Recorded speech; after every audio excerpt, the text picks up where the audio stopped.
오늘 읽은 이 짧은 본문을 가지고 바울이 전한 복음과 우리가 믿는 것, 이런 제목으로 함께 말씀을 나누려고 합니다. 한 주간 동안 제가 이제 설교를 준비하면서 조금 힘들었는데, 이제 매일 말씀을 이제 준비하는데 오늘은 원래 7절까지 제가 보려고 했는데 오늘 이제 그냥 1절만 보려고 합니다. 매일 주시는 그 말씀이 설교를 준비하는데 계속 좀 달라지더라고요. 주제 단어도 그렇고 메시지의 흐름도 그렇고 매일 이렇게 새로운 말씀들을 자꾸 주시더라고요. 그래서 고민하다가 어제 주신 말씀으로 그냥 하기로 하고, 중요한 메시지들이 많이 나오는데 다 나눌 수는 없고 그냥 어제 주셨던 말씀으로 오늘 1절만 가지고 함께 나누려고 합니다. 짧게 읽은 이 본문에서 말하는 게 뭐냐면, 여기서 이제 두 사도라고 말하고 있는데 한글 성경에서는 사도라고 얘기하는데 영어 버전에서는 데이라고 말하고 바울과 바나바라고 말합니다. 그래서 여기 사도라고 이야기보다는 그냥 바울과 바나바라고 우리가 이야기하는 게 좋을 것 같습니다. 그렇다고 제가 바울의 사도됨을 부정하는 것은 아닙니다. 근데 성경적으로 그냥 그들 이렇게 말하면 좋을 것 같습니다. 이 바울과 바나바가 갈라디아 지역의 많은 도시들을 다니면서 이제 유대인 회당을 찾아가 거기서 이제 복음을 계속해서 증거합니다. 그런데 그들이 전했던 이 복음, 그리고 그 복음을 듣고 믿은 사람들, 요 두 가지를 좀 나눠서 보려고 합니다. 그래서 그들이 들어가 말을 해왔다고 했는데 회당에 들어가서 그들이 전한 복음이 무엇이고, 그 복음을 들을 때 허다한 무리가 듣고 믿었다라고 말하는데 그 허다한 무리가 믿은 것이 무엇인지를 보려고 합니다. 이 1절의 말씀을 알기 위해서는 13장에서 바울이 전한 복음의 내용들이 나오는데, 이 내용들을 보면 14장에서 바울이 갈라디아 많은 지역을 다니면서 전했던 복음의 메시지가 무엇인지를 우리가 이제 알 수가 있습니다. 13장 17절을 한번 보도록 하겠습니다. 17절부터 이제 쭉 보면 바울이 전했던 복음의 내용들이 나오는데요. 바울이 이 복음을 이제 어떻게 시작을 하냐면 17절에 보면 이렇게 말합니다. 이 이스라엘 백성의 하나님이 우리 조상을 택하시고, 그러니까 이스라엘의 조상을 말하죠. 아브라함과 이삭과 야곱의 하나님을 말하는 것입니다.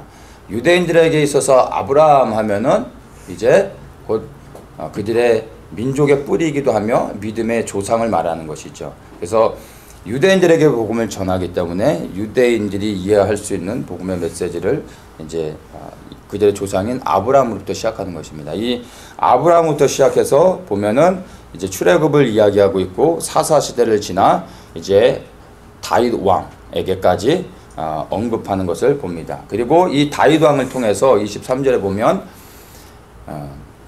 하나님이 약속하신 대로 이 사람의 씨에서 이스라엘 위하여 구주를 세우셨으니 곧 예수라, 이렇게 말하고 있습니다. 유대인들은 다윗의 혈통을 통해서 그들을 구원하는 메시아가 온다는 것을 구약에 이미 예언되어져 있기 때문에 다 알고 있는 내용입니다. 그래서 아브라함으로 시작해서 다윗을 언급하고 그 다윗을 통하여 약속하신 이스라엘의 구원자 메시아가 오시는데 그분이 곧 바로 예수님이다 라고 지금 23절에서 그렇게 말하고 있습니다. 그리고 이것은 예수님의 족보를 통해서도 예수님께서 다윗의 혈통으로 오신 것이 증명이 되어졌습니다. 예레미야 23장 5절에 보면 나 여호와가 말하노니 보라 때가 이르리니 내가 다윗에게 한 의로운 가지를 일으킬 것이라. 그가 왕이 되어 지혜롭게 행사하며 세상에서 공평과 정의를 행할 것이며. 예레미야에서 바로 이 다윗의 혈통을 통해서 메시아가 오시는 것을 언급하고 있고, 이사야서나 시편이나 구약의 많은 구절에서 이 메시아에 대한 언급들이 있습니다. 자, 이렇게 이 예레미야에서 이것을 언급하고 있고, 그 다음에 누가복음 1장 69절에서 그것을 이제 컨펌합니다. 우리를 위하여 구원의 뿔을 그 종 다윗의 집에 일으키셨으니, 예수 그리스도 오신 것을 이제 이 에레미야 23절 말씀이 성취된 것을 말씀을 통해서 또 보여주고 계신 것입니다. 네, 이 예수님은 이스라엘의 구원자이실 뿐만이 아니라 곧 믿는 모든 우리 그리스도인들의 구원자 되시죠. 이스라엘을 구원하기 오신 것이 아니라 온 열방을 구원하기 위하여 이스라엘의 구원자로 이 땅 가운데 오셨음을 우리가 알 수 있습니다. 그래서 예수 그리스도, 바로 이스라엘 구원자 예수 그리스도를 말씀하고 계시는데, 이 예수 그리스도를 언급하시면서 24절에서 이런 말을 합니다. 그 오시는 앞에 요한이 먼저 회개의 세례를 이스라엘 모든 백성에게 전파하니라. 이스라엘의 구원자 예수를 선포하시고 난 후에 바로 이 예수 그리스도 전에 먼저 오시는 먼저 그 얘기를 예비한 요한을 언급하고 있습니다. 그러니까 구원자 예수 그리스도가 오시기 전에 침례 요한을 통해서 지금 무엇을 말합니까? 회개를 선포하고 있는 것을 언급하고 있습니다. 침례 요한은 우리가 잘 아는 것처럼 구약의 마지막 선지자입니다. 그는 주의 오실 길을 예비한 그러한 사람이었습니다. 그가 전했던 메시지가 바로 하나님 나라와 그리고 회개를 선포했었는데, 무엇보다도 그가 성경에서 기록되어지기는 엘리야의 심령으로 주의 오실 길을 예비하며 백성들의 마음을 부드럽게 하고 주님께서 오셨을 때 그 예수 그리스도를 영접할 수 있도록 그 마음을 여는 그러한 역할을 했다고 성경에서 말하고 있습니다. 그 엘리야의 심령이 이제 뭐냐면 열왕기상 18장 37절에 엘리야의 심령이 어떤지를 우리에게 보여줍니다. 여호와여 내게 응답하소서, 내게 응답하소서. 이 백성으로 주 여호와는 하나님이신 것과 주는 저희의 마음으로 돌이키게 하시는 것을 알게 하옵소서. 자, 이 말씀은 언제 한 거냐면 이스라엘 백성들이 하나님을 떠나 바알을 섬기면서 영적으로 음행을 저지르고 있을 때 이 엘리야가 바알의 선지자들과 갈멜산에서 불을 내리는 그러한 그 대결을 합니다. 그래서 제단에 내려지는 그 불을 통하여 참으로 이스라엘의 하나님이 누구인지를 보여주기 원했던 것입니다.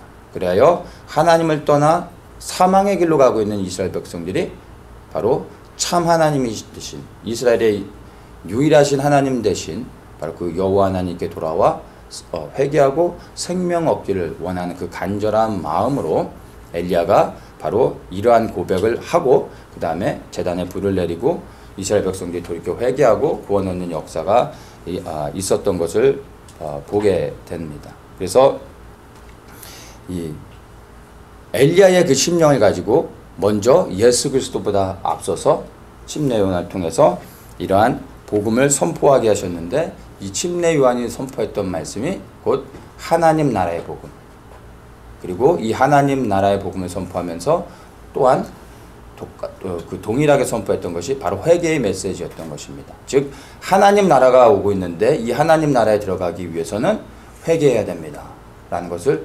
선포했던 것입니다. 이 주의 길을 예비했던 침례 요한의 사역들을 보면요, 이제 다시 오실 예수 그리스도의 길을 어떻게 예비해야 되는 것인지를 우리가 동일하게 볼 수 있습니다. 다시 오실 예수 그리스도의 길을 예비하는 것은 새로운 어떤 다른 메시지와 다른 프로그램이나 어떤 그 새로운 것이 아니라 사실은 침례 요한이 했던 동일한 것들을 하는 것이 바로 다시 오실 주의 길을 예비하는 것입니다. 똑같이 침례 요한이 했던 것처럼 하나님 나라를 선포하고 그리고 회개를 선포하는 것입니다. 예수 그리스도께서 이 땅에 오실 때 하나님의 권세를 가지고 심판하는 자로서 이 땅에 오십니다. 그리고 실제로 이 땅 가운데 우리는 그리스도께서 통치하시며 천년의 왕국을 이루실 것을 믿습니다. 그 나라의 백성으로 들어가 그곳에서 생명을 얻고 살아가기 위해서는 이 땅에서 우리는 하나님의 백성으로서 살고 있어야 되는 것입니다. 그러기 위해서 우리가 전제되어야 되는 것이 뭐냐면 바로 회개인 것입니다. 그래서 동일하게 우리가 예수 그리스도의 재림을 소망하고 기다리고 있다면 우리가 침례 요한과 같이 엘리야의 심령을 가지고 그리고 동일하게 하나님 나라를 선포하며 그리고 회개를 선포하며 그렇게 동일하게 우리가 주의 오실 길을 예비해야 된다는 것을 우리가 알 수 있게 됩니다. 자, 여기서 보면은 예수님이 오시기 전에 침례 요한을 통해서 선포하게 하신 그 회개의 메시지를 통해서 예수를 믿고 구원을 얻기 위해서 동일하게 회개가 먼저 전제되어야 된다라는 것을 우리가 이 말씀을 통해서 발견할 수 있습니다. 복음서에서 끊임없이 반복적으로 나오는 그 문장이 있는데 그게 뭐냐면 죄사함을 얻게 하는 회개의 세례. 이것이 모든 복음서에서 끊임없이 반복되는 패턴입니다. 죄사함을 얻기 위해서는 바로 회개가 선행되어야 된다. 이것을 계속해서 말해줍니다.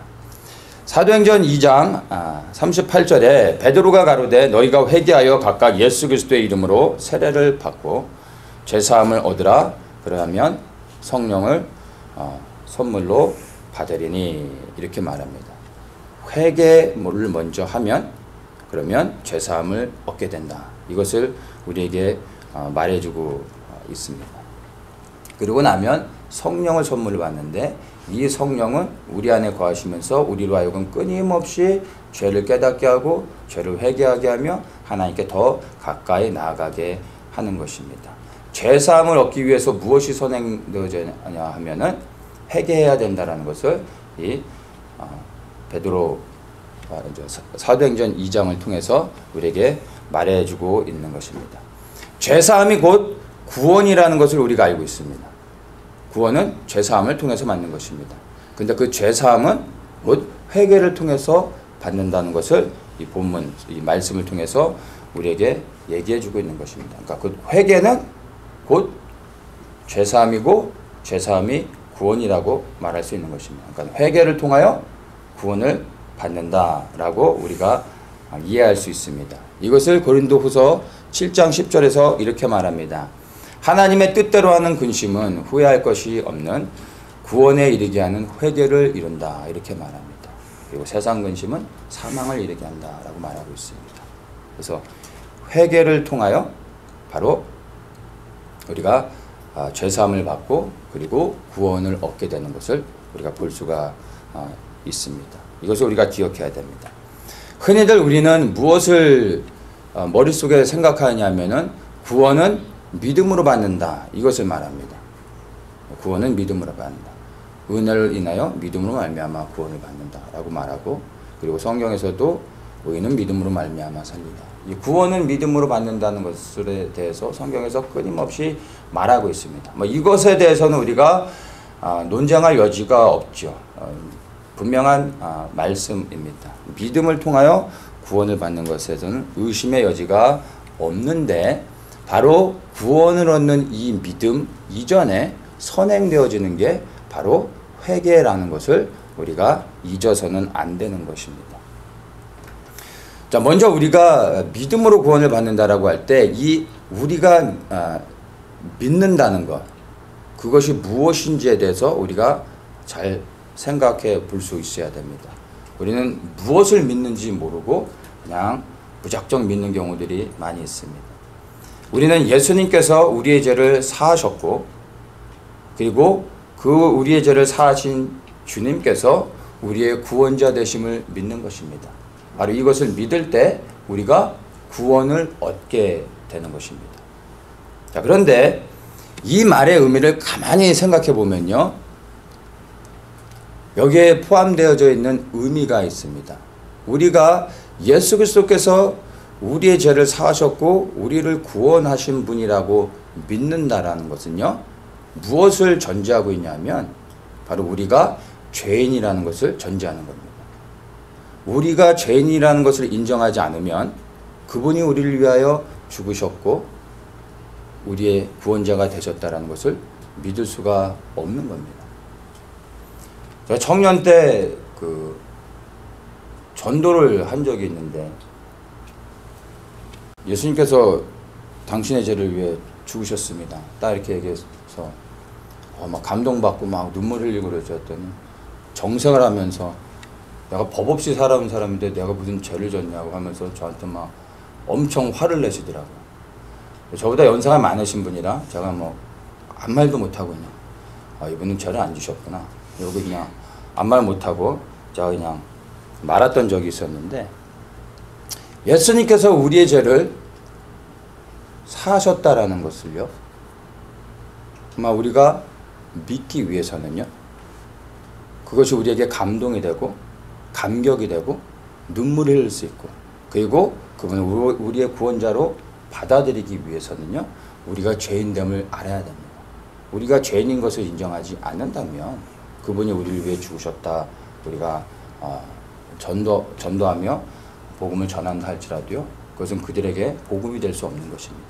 내가 죄인인 것을 인정하지 않는데 그 복음을 받아들일 수가 없는 것입니다. 그래서 구원자로 믿기 이전에 우리가 죄인됨을, 그 죄를 우리 스스로 해결할 수 없음을, 그래야 우리는 죽을 수밖에 없었음을, 그것을 깨달아 알아야 되는 것입니다. 그래서 이것들을 보면 사실 전도는 우리의 힘으로 결코 되어지지 않는다라는 것을 우리가 사실 이해해야 됩니다.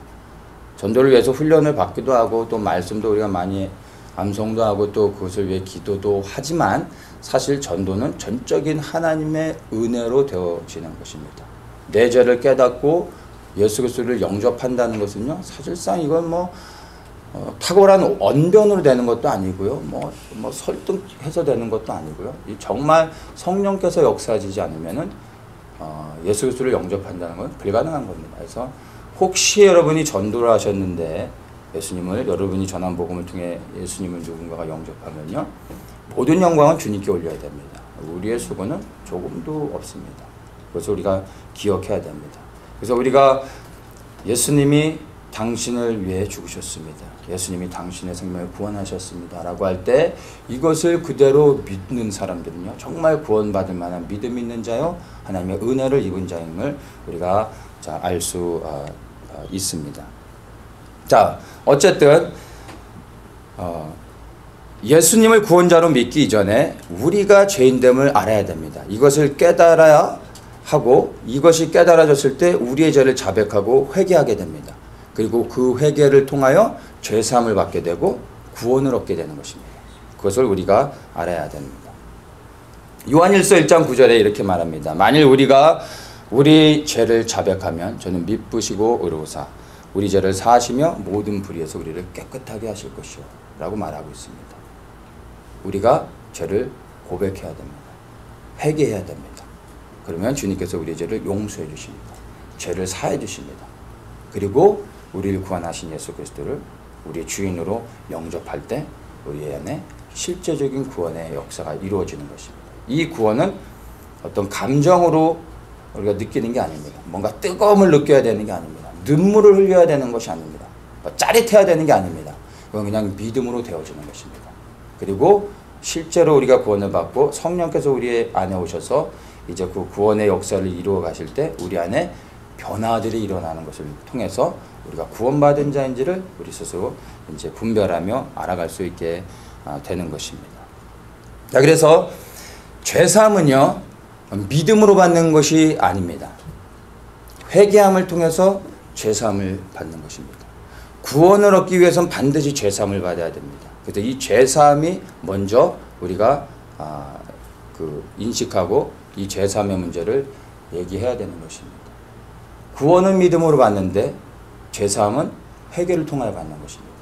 그래서 우리가 죄사함을 받을 때 우리가 구원을 받게 되는 것을 기억해야 됩니다. 죄사함은 믿음으로 받는 것이 아니라 회개함으로 받는다는 것, 이것을 반드시 기억해야 됩니다. 그리고 회개하여 죄사함을 받은 다음에 예수 그리스도를 나의 구원자로 비로소 영접할 때 우리가 비로소 우리 안에 구원이 임하게 되는 것을 기억해야 됩니다. 그러니까 회개함 없이 예수님을 우리의 구원자로 영접할 수 없는 것입니다. 회개함 없이 우리가 구원을 받을 수 없습니다. 이 회개함이 없으면 제사함도 없고 회개함이 없으면 구원도 없다는 것을 반드시 기억해야 됩니다. 자, 예수님을 믿을 때 여러분은 회개하셨는지 한번 여러분의 신앙을 돌아보십시오. 예수님은 언제 영접하셨습니까? 여러분이 예수님을 영접하셨을 때 여러분 회개하셨습니까? 아니면 회개함 없이 그저 예수님을 믿으셨습니까? 생각보다 많은 사람들이요, 회개함 없이 예수님을 너무나 잘 믿습니다.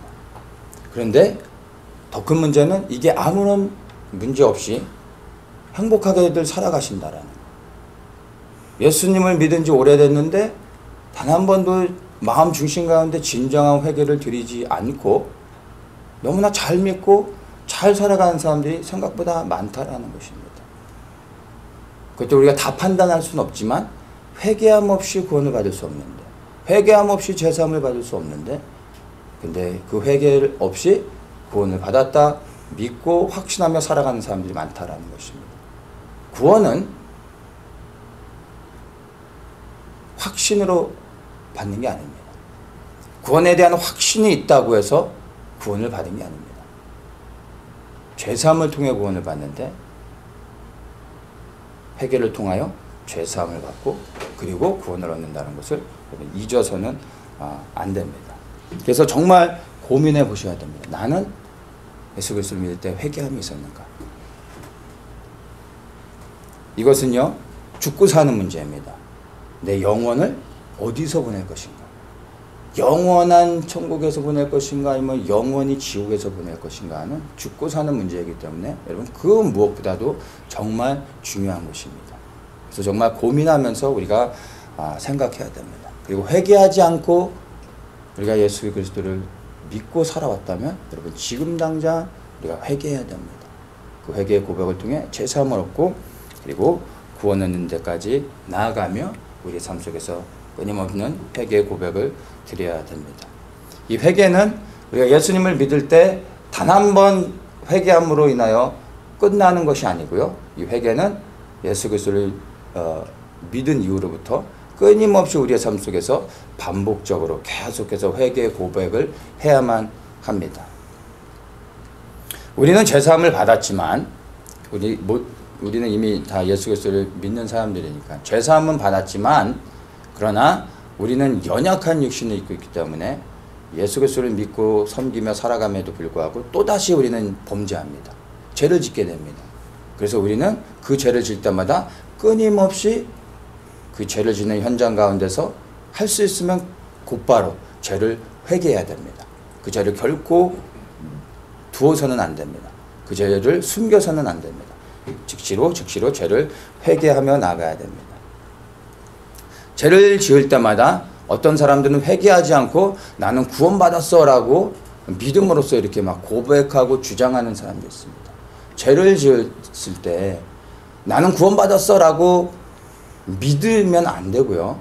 죄를 지었을 때요, 회개하셔야 됩니다. 그래야 다시 내 안에 죄사함을 받고 그리고 구원의 은혜를 경험할 수 있게 됩니다. 여러분의 삶을 다시 한번 돌아보십시오. 죄를 지을 때마다 여러분은 나는 구원받았어, 나는 예수님을 믿어, 나는 천국 갈 거야, 이러한 믿음으로 죄를 지을 때마다 여러분 이 믿음의 고백을 드리며 죄를 넘어오셨습니까? 아니면 죄를 지을 때마다 하나님 앞에 회개하시면서 다시 죄사함을 받고 그리고 예수 그리스도가 내 안에 주인 되셔서 주님을 위해 순종하며 살아오셨는지 돌아보셔야 되는 것입니다. 회개함 없는 믿음은 결코 우리를 구원하지 못한다는 것을 여러분들이 이해하셔야 됩니다. 우리가 이제 회개해야 될 죄가 있습니다. 그 죄는 성경적으로는 우리가 하나님을 믿지 않는 것, 그것이 성경에서 말하는 가장 큰 죄입니다. 우리는 하나님을 믿지 못했던 것, 즉 하나님의 말씀에 순종하지 못했던 것, 이것이 성경에서 말하는 가장 큰 죄인 것입니다. 우리는 이 죄를 회개해야 됩니다. 우리에게 들어온 모든 죄의 저주들이 바로 하나님을 믿지 못했던 것, 하나님을 신뢰하지 못했던 것입니다. 그래서 우리는 이것을 날마다 회개해야 됩니다. 그리고 이 성경에서 말하고 있는 죄의 본질적인 문제뿐만 아니라 세상에서 짓는 많은 죄들이 있는데 그러한 죄들도 반드시 우리가 죄를 회개해야 됩니다. 하나님 앞에 짓는 죄와 세상에서 짓는 죄를 구분해서는 안 됩니다. 우리는 육신을 입고 있기 때문에 영적인 것과 육적인 것을 구분하려고 하면 안 되고 그것들이 하나로 묶여서 가는 것입니다. 그래서 하나님 앞에 짓는 죄와 세상에서 짓는 죄가 다른 것이 아니라 곧 하나님을 믿는 백성들이 세상에서 짓는 죄 또한 이제 하나님 앞에 짓는 죄임을 인식해야 됩니다. 그래서 우리가 이제 예수 그리스도를 믿고 살아가면 당연히 뭐 살인하거나 도둑질하거나 뭐 이런 모든 것들 당연히 안 되는 거죠. 그래서 예수 그리스도를 믿으면 성품의 변화가 있게 되고 세상에서 짓던 죄들을 짓지 못하게 되는 것입니다. 그리고 우리의 일상생활 가운데 아주 소소한 죄들, 사람들이 죄라고 여기지 않을 수 있는 것들, 그리고 그런 죄를 지어도 사실은 구속되지 않는, 뭐 예를 들어서 좀 나쁜 말을 했다거나 아니면 뭐 이렇게 그냥 가벼운 거짓말을 했다거나 뭐 이런 것들은요, 이런 것들 때문에 지옥에 가느냐, 이것은 우리가 좀 고민해 볼 필요가 있습니다. 제가 심판자가 아니기 때문에 단언할 수는 없지만 우리가 예를 들어서 간단한 어떤 뭐 조그만 어떤 거짓말을 했어요. 근데 그 거짓말을 우리가 고의로 한 건 아닌데 어쩔 수 없이 했거나 아니면 나도 모르는 사이에 부지불식간에 그런 거짓말을 했는데 나도 그 거짓말 한 짓도 생각하지 못하고 그런 거짓말을 했다가 기억나지 못해서 그런 죄를 회개하지 못할 수 있습니다. 근데 그런 것 때문에 우리가 지옥에 가느냐라고 생각했을 때 그러진 않을 거라고 생각합니다. 우리가 생각하지 못해 회개하지 못한 죄악들 주님의 은혜로 보혈의 피로 씻어주실 거라 믿습니다. 그러나 이러한 사소한 죄라 할지라도요, 결코 그것을 우리 안에 그대로 둬서는 안 됩니다. 그러한 죄들을 우리가 방관하고 무시해버리고 그러한 죄들을 우리 안에 조그만 죄라 생각하고 가볍게 여기고 계속해서 우리 안에 쌓다 보면요, 그 죄들이 나중에는 커집니다. 뉴스를 겨울에 보면은 가끔 눈이 지붕에 내려가지고 그 큰 뭐 철 구조물로 된 그런 건물들도 눈에 의해서 무너지는 것을 우리가 뉴스를 통해서 가끔 보잖아요. 눈이 얼마나 가벼운 겁니까? 근데 그것들이 쌓이면요, 철 구조물조차도 무너뜨릴 수 있는 엄청난 무게가 되는 겁니다.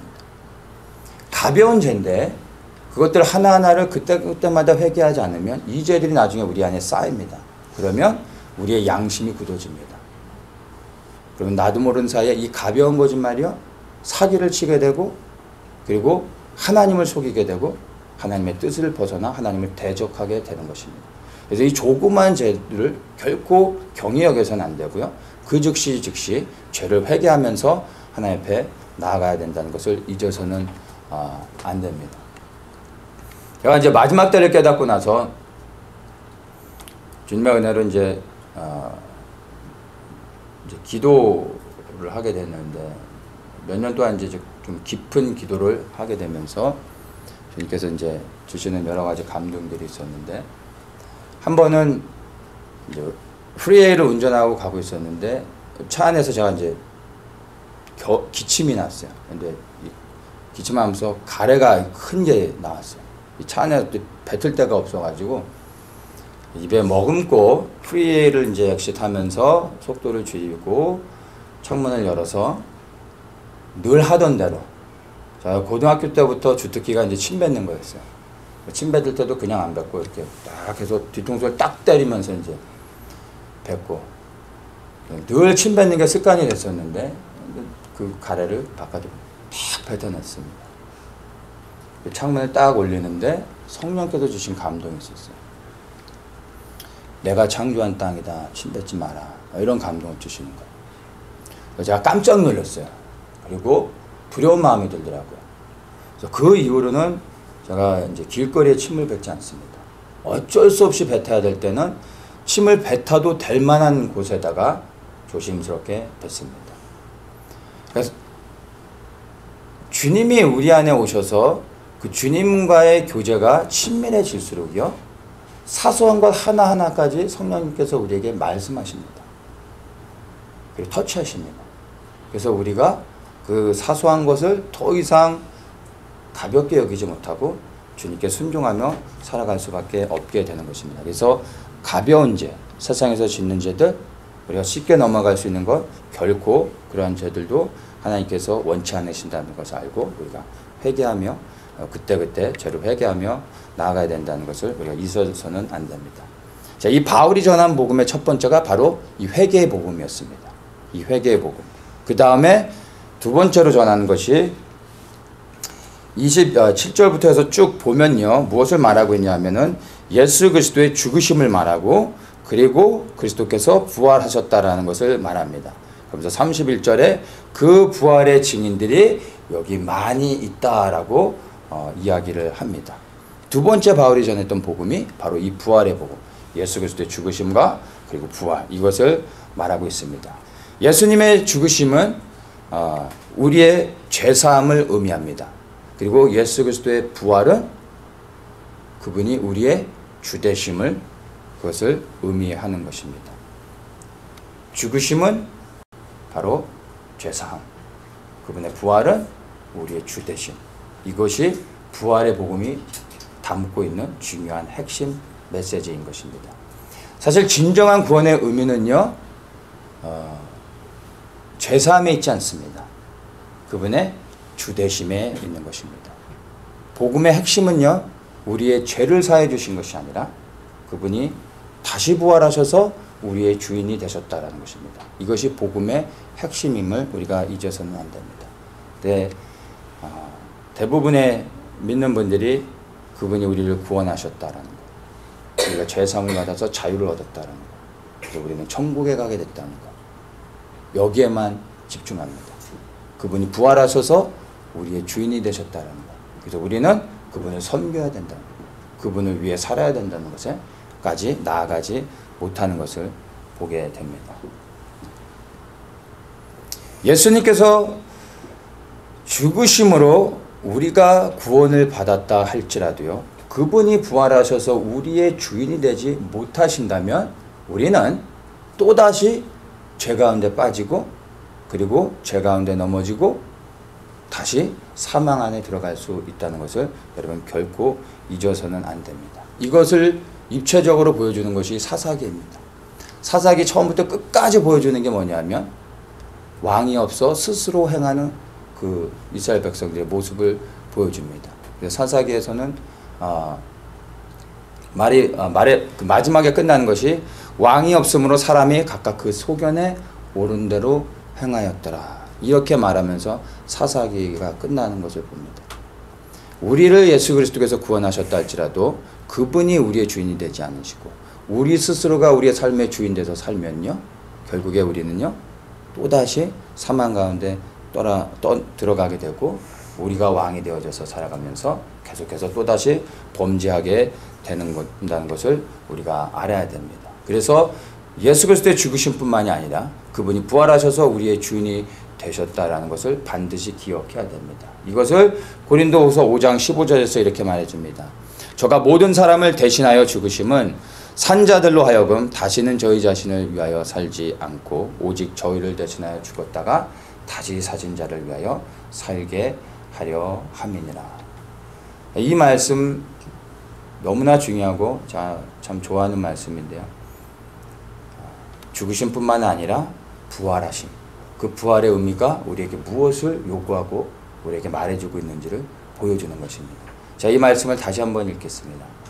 저가 모든 사람을 대신하여 죽으심은 산자들로 하여금 다시는 저희 자신을 위하여 살지 않고 오직 저희를 대신하여 죽었다가 다시 사신 자를 위하여 살게 하려 함이니라.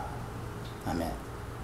이 말씀을 곱씹고 곱씹으시고 그러면 정말 부활이 우리에게 무엇을 요구하고 있는지를 우리가 알 수 있게 되는 것입니다. 예수님께서 우리의 구원자이심을 믿는다면 우리는 그분이 부활하셔서 우리의 주인이 되셨다는 것도 반드시 믿어야 됩니다. 그렇다면 우리는 이제 우리를 구원하셔서 우리의 주인 되신 예수 그리스도를 위하여 우리의 삶을 들여 살아가야 되는 것입니다. 우리의 생명을 그분을 위하여 드려야 되는 것입니다. 이것이 부활이 의미하고 있는 본질의 메시지인 것입니다. 이것이 또한 바울이 전한 회개의 복음과 부활의 복음 메시지입니다. 회개하십시오. 그리고 죄사함을 받고 구원을 얻어 예수 그리스도를 위해 사십시오. 이것이 복음이 우리에게 말해주고 있는 것입니다.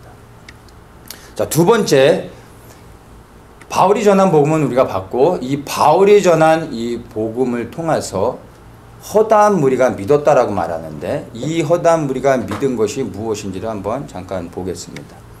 이 허다한 무리가 믿은 것. 사실 이 질문은요, 우리를 위한 질문입니다. 이 허다한 무리가 실제로 무엇을 믿었는지는 우리가 확인할 길이 없습니다. 그리고 그것을 안들 우리와 무슨 상관이 있겠습니까? 이 질문은 사실 우리 자신에게 돌려야 됩니다. 여러분은 예수 그리스도의 죄사함을 믿고 계십니까? 아니면 부활을 믿고 계십니까? 죄사함만을 믿고 계십니까? 부활도 믿고 계십니까? 예수님을 구원자로만 믿으십니까? 아니면 그분이 죽으시고 다시 사셔서 우리의 주인 되심도 믿고 계십니까? 이것을 우리가 질문해 봐야 됩니다. 나는 무엇을 믿고 있는가? 둘 다이어야 합니다. 그분이 우리의 구원자이실 뿐만 아니라 또한 우리의 주인 되심을 반드시 믿어야 되는 것입니다. 앞에서 말씀드린 것처럼 많은 사람들이요, 예수 그리스도의 구원하심, 우리의 구원자 되심만을 믿고 이것만을 붙잡고 살아가는 사람들이 많이 있습니다. 안타깝게 그분이 우리의 주인 되심을 믿지 않고 살아가는 사람들이 많이 있는 것입니다. 그래서 구원에 대한 감사는 있는데 주님을 위해 살지는 않습니다. 예배는 드리지만 삶을 헌신하여 주님께 드리지는 않습니다. 왜냐하면 주인이 바뀌지 않았기 때문에. 구원을 얻고 또다시 나를 위해 살아가니까. 봉사는 하는데 헌신하지는 않습니다. 열심히 섬기지만 그리스도를 위하여 생명을 드리는 데까지 나아가지 못하게 됩니다. 개인을 위한 삶의 목표들을 세우지만 주님을 위한 사명은 없습니다. 달려갈 표대도 없고 하나님이 주신 비전도 없습니다. 이 모든 것이 주인이 바뀌지 않았기 때문에 생겨나는 문제들인 것입니다. 예수를 믿고 그 예수를 통해 예수의 이름으로 이 세상에서 나의 것을 구하며 살아가는 것입니다. 구원은 받았는데 그 구원을 가지고 어떻게 살아야 될지 몰라 또다시 나를 위해 나의 것을 구하는 겁니다. 달라진 건 예수 그리스도의 이름으로 나의 필요를 구한다는 것 외에는 바뀐 게 없는 것입니다. 주인이 바뀌지 않았기 때문에 삶이 그 비전이 그 표대가 바뀔 수가 없는 것입니다. 여러분, 주님이 나의 주인 되셨는지를 돌아보십시오. 그리고 나는 그분을 위하여 생명 들이며 살아가고 있는지를 보십시오. 하던 일 그만두고 신학교 가서 목사 되라는 그런 얘기가 아닙니다. 나의 삶의 현장에서 여전히 하나님이 내게 맡겨주신 나의 그 영역 안에서 최선을 다하되 내 삶이 이제 그리스도를 향하는 것입니다. 내가 무슨 일을 하느냐는 중요하지 않습니다. 그 일의 목적이 이제 나를 위한 것이 아니라 하나님을 위한 것이 되어야 되는 것입니다. 예전과 동일한 삶을 살지만 살아가는 방식과 나의 어떤 삶의 모든 것이 예수 그리스도를 위해 하는 것입니다. 밥을 먹어도 예전에는 나의 건강을 위해서 먹었다면 이제 하나님의 영광을 위해 힘을 얻기 위해 밥을 먹는 것입니다. 겉으로는 변화된 게 없는 것 같지만 내면으로부터 진정한 변화들이 일어나게 되는 것입니다. 이러한 변화가 있어야 되는 것입니다. 만약 그렇지 않다면 여러분, 회개함을 통하여 다시 시작하십시오. 그리고 생명 얻는 데까지 나아가야 되는 것입니다. 우리를 구원하신 예수 그리스도를 위해 살아가는 것이 여러분 영원한 생명을 얻는 것임을 잊지 마십시오. 바로 그것을 위해 오늘부터 새롭게 우리의 삶이 시작되어지길 축복합니다. 그 시작이 바로 회개인 것을 기억하십시오.